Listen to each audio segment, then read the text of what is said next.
ஐயனார் துணையில அடுத்து என்ன நடக்க போகுதுன்னு வாங்க பார்க்கலாம். கஸ்தூரியும் கார்த்தியாவை கூட்டிக்கிட்டு கார்த்தியா மாப்பிள்ளையை கூட்டிக்கிட்டு அங்கே ஐயனார் கோயிலுக்கு குலசாமி கும்பிட வந்திருப்பாங்க. அந்த நேரம் தான் இவங்களும் யதார்த்தமா குலசாமி கும்பிட்றதுக்கு நடேசன் குடும்பமும் போகுது. அவங்களுக்கு தங்குறதுக்கு ஒரே ஒரு வீடு தான் இருக்கு. அந்த வீட்டில் தான் குலசாமி கும்பிட்றவங்களாம் தங்குவாங்களாம். அந்த வீட்டில் கஸ்தூரி தங்கியிருக்காங்க. இது தெரியாம அந்த ஊருக்காரு அந்த வீட்டையே கொண்டு போய் காட்டவும் அவங்க என்ன ஏற்கனவே செருப்பெல்லாம் கிடக்கு அப்படின்னு சொல்லவும், ஆமாம் நான் சொல்ல மறந்துட்டேன், உங்கள் சொந்தக்காரவங்க தான் இருக்காங்க, இதில் நல்லா 2-3 குடும்பம் தங்கலாம், பயப்பட வேணாம் அப்படின்னு சொல்லிட்டு அவர் சொல்லிட்டு போயிடுறாரு. அங்கே பார்த்தா கஸ்தூரியும் கார்த்தியாவும் வெளியே வர்றாங்க. கார்த்தியா அவங்கள பார்த்துட்டு ரொம்பவே சந்தோஷப்படுறாங்க. மாமா நல்லா இருக்கீங்களா அப்படின்ட்டு எல்லாத்துட்டையும் நலம் விசாரிக்கிறாங்க. இதை பார்த்து கடுப்பான கஸ்தூரி, என்னடி வேகமாக போய் நலம் விசாரிக்கிற, நானே இவங்க ஏன்டா வந்தோம்னு நினச்சிக்கிட்டு இருக்கேன், நீ போய் சந்தோஷமாக பேசிக்கிட்டு இருக்க, வாடி அப்படின்னு சொல்லிட்டு சேரனை பார்த்து கேட்குறாங்க. ஏண்டா நாங்கள் வர்ற இடத்துக்கு தான் நீங்களும் வரணுமா அப்படின்னு சொல்லவும், அத்தை நாங்கள் யதார்த்தமாக வந்தோம், நீங்கள் இருக்கீங்கன்னு எங்களுக்கு தெரியாது அப்படின்னு சொல்லவும், இதை நம்ப சொல்றியா அப்படின்னு கஸ்தூரி கேட்குறாங்க. இல்லை அதுதான் உண்மை அப்படின்னு சொல்கிறாங்க. ஏன்னா எங்களுக்கு இதை பெரியப்பா தான் சொன்னது, இந்த குலசாமி கோயில் இருக்கிற இடத்த அப்படின்னு சொல்லவும் அவங்க வேகமாக போனை போட்டு கேட்குறாங்க. ஆமாம் நான் சொன்னேன் அப்படின்னு சொல்லிட்டு அவர் உண்மையை சொல்கிறாரு. சரி வேற வழி இல்லைன்னு சொல்லிட்டு அவங்களும் அமைதியாக போயிடுறாங்க. எல்லாரும் ஒரே வீட்டில் தான் தங்கியிருக்காங்க. அப்போ சேரன் சொல்கிறாரு, நான் உங்களுக்கெல்லாம் சாப்பாடு ரெடி பண்ணி வைக்கிறேன், நீங்கள் வீட்டுக்குள்ளே இருக்க வேணாம், குளிச்சுட்டு அப்படியே வெளியில் போயிட்டு வாங்க, ஏன்னா நம்ம நாளைக்கு தான் கோயிலுக்கு போக முடியும் அப்படின்னு சொல்கிறாரு. சரி நானா இருக்கேன் அப்படின்னு சொல்கிறாங்க நீலா. இல்லைம்மா நீயும் போயிட்டு வா, அப்படியே போயிட்டு வாங்க எல்லாரும் அப்படின்னு சொல்லிட்டு அவர் சமைக்க ஆரம்பிக்கிறாரு சேரன். இங்கே பார்த்தா இங்கே கஸ்தூரி சமைச்சிக்கிட்டு இருக்காங்க அவங்க ரூமில். அப்போ கார்த்தியாவுக்கு ரொம்ப போர் அடிக்குது. அப்போ சொல்கிறாங்க, எங்கே வெளியில் போமா அப்படிங்கிறாங்க அவங்க வீட்டுக்கார்ட்ட. அப்போ சொல்கிறாப்புல அஸ்வின், டைம் ஆச்சு, எனக்கும் டயர்டாக இருக்குது, நானும் படுக்க போகிறேன், உனக்கு போர் அடிச்சிச்சுன்னா கூட நீ இந்தா உங்கள் சொந்தக்காரவங்களாம் பக்கத்தில் வந்திருக்காங்கல்ல, போய் பேசிட்டு வாயேன் அப்படிங்கிறாப்புல. சரிங்க நான் போயிட்டு வரேன் அப்படின்னு சொல்லிட்டு இவங்க வர்றாங்க. வந்தால் இங்கே எல்லாரும் வெளியே போயிருப்பாங்க. சேரன் தான் சமைச்சிக்கிட்டு இருக்காரு. அப்போ சேரன்ட்ட, என்ன மாமா இங்கேயும் சமையலை விடலை போல அப்படின்னு சொல்லி கேட்குறாங்க. வா கார்த்தியா, எங்கள் மாப்பிள்ளை எங்க அப்படின்னு கேட்குறாப்புல. இல்லை அவர் டயர்டாக இருக்குன்ட்டு தூங்க ஆரம்பிச்சிட்டாரு, அம்மா சமைக்க ஆரம்பிச்சிட்டாங்க, எனக்கு போர் அடிச்சிச்சு, அதான் இங்கே எல்லாரும் இருப்பீங்க பேசலாம்னு வந்தேன், நீங்கள் மட்டும் இருக்கீங்க, எங்கே அவங்கெல்லாம் அப்படின்னு கேட்குறாங்க. அதுக்கு சேரன் சொல்கிறாரு, இல்லைப்பா நான் தான், எல்லாரும் ஏன் உட்காந்துருக்கீங்க, அப்படியே போய் சுற்றி பார்த்துட்டு வாங்க, நான் சமையல் பண்ணுறேன்னு சொல்லிட்டு சமைச்சிக்கிட்டு இருந்தேன் அப்படின்னு சொல்கிறாப்புல. அப்படியா அப்படின்னு சொல்லிட்டு, மாமா அப்போ இன்னைக்கு எனக்கும் சேர்த்து சமைங்க, உங்கள் சாப்பாடை நான் இன்னைக்கு சாப்பிட்டுக்கிறேன் அப்படின்னு சொல்கிறாங்க. அதுக்கு என்னப்பா, உனக்கும் மாப்பிள்ளைக்கும் இங்கேயே நான் சமைக்கிறேன் அப்படிங்கிறாரு. இப்படி பேசிக்கிட்டு இருக்கையிலேயே ஒரு பள்ளி கார்த்தியா மேலே விழுகவும் அந்த பயத்தில் வேகமாக ஓடியாந்து சேரனை கட்டி பிடிச்சிடுறாங்க. அஸ்வின் படுத்து பார்க்குறாரு, அவருக்கும் தூக்கம் வரல. சரி நம்மளும் போய் கார்த்தியாவோட பேசிக்கிட்டு இருந்துட்டு வரலாமே அப்படின்னு சொல்லிட்டு அவர் வர்றாரு. சேரன் ரூமுக்கு அஸ்வின் வர்றாரு. வந்ததும் அவங்க கார்த்தியா சேரனை கட்டி பிடிச்சிருக்கதை பார்த்துறாங்க. பார்த்துட்டு, கார்த்தியா என்ன செஞ்சுக்கிட்டு இருக்க அப்படின்னு சொல்லிட்டு அதிர்ச்சியோட கத்துறாரு. அப்போ படக்குன்னு எடுத்துறாங்க, கையை எடுத்துறாங்க.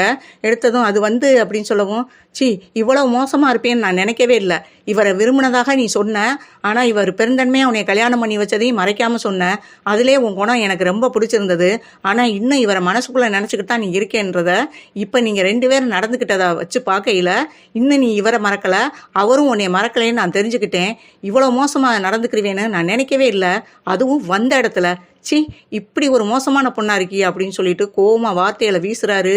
இவர் சவுண்டு கேட்டு கஸ்தூரி சமைச்சுக்கிட்டு இருந்தவ வேகமா போட்டு ஓடியாராங்க. மாப்பிள்ளை என்ன மாப்பிள்ளை என்ன கோவமா பேசிக்கிட்டு இருக்கீங்க அப்படின்னு சொல்லிட்டு சேரன் ரூமுக்கு வர்றாங்க கஸ்தூரி. சேரன் பக்கத்துல கார்த்தியா நின்றுக்கிட்டு இருக்காங்க. என்னடியாச்சு, ஏண்டி மாப்பிள்ளை கோவமா பேசிக்கிட்டு இருக்காரு அப்படின்னு கஸ்தூரி கேட்குறாங்க.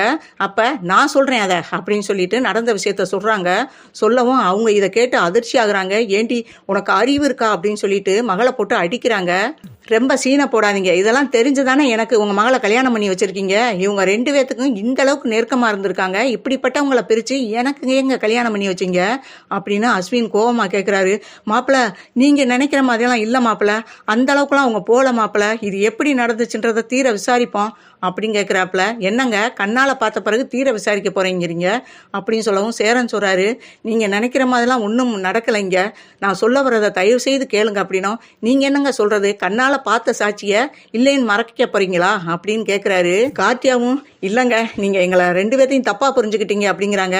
சி வாயை மூடு, இனிமே என்கிட்ட ஒரு வார்த்தை கூட பேசாத அப்படிங்கிறாப்புல. மாப்பிள்ள சொல்கிறத கேளுங்க மாப்பிள்ள அப்படின்ட்டு கஸ்தூரியும் சொல்கிறாங்க. இனி உங்களுக்கு மாப்பிள்ளையா நானா அப்படின்னு சொல்லிட்டு இருந்தா நிற்கிறாரே இவரை கட்டி பிடிச்சிக்கிட்டு நின்னால அவர் தான் உங்கள் மாப்பிள்ளை அப்படின்னு சொல்லிட்டு அவர் கோவமாக வெளியேறாரு. இங்கே எல்லாரும் வெளியில போய் சுற்றி பார்த்துட்டு சோழன், பாண்டியன், பல்லவன், நிலா எல்லாரும் ரூமுக்கு வர்றாங்க. ரூமுக்கு வரையில அஸ்வின் வந்து வேகமாக கோவமாக வெளியே போகிறாரு. என்ன இவர் எதுக்கு இங்கே ரூமுக்குள்ளே சேரன் ரூமுக்குள்ளே வந்துட்டு எதுக்கு இவர் கோவமாக போகிறாருன்னு சொல்லிட்டு எல்லாரும் உள்ளே வர்றாங்க.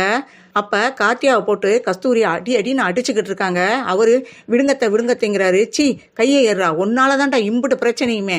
நீங்கள் வரப்பவே என்னமாவது வில்லங்கமாக நடக்கும்னு நினச்சேன், ஆனால் இவ்வளோ பெருசாக நடக்கும்னு நான் நினைக்கலடா அப்படின்னு சொல்லிட்டு கஸ்தூரி சேரனையும் பிடிச்சி திட்டுறாங்க. பாவி, நீ அனுப்பி விடுற மாதிரி அனுப்பிவிட்டு என் பிள்ளைக்கு கல்யாணம் ஆகி சந்தோஷமாக இருக்காளேன்னு நினச்சேன். இப்போ இந்த இடத்துல இவ்வளோ மோசமாக நடந்திருக்கேடா, அதுவும் குலசாமி கும்பிட வந்த இடத்துல அப்படின்னு சொல்லிட்டு சேரனை போட்டு திட்டி எடுக்கிறாங்க. உள்ளே வந்ததும் என்ன எதுக்கு எங்கள் அண்ணனை திட்டிக்கிட்டு இருக்கீங்க தேவையில்லாமல் அப்படின்னு சோழன் வந்து கேட்குறாரு.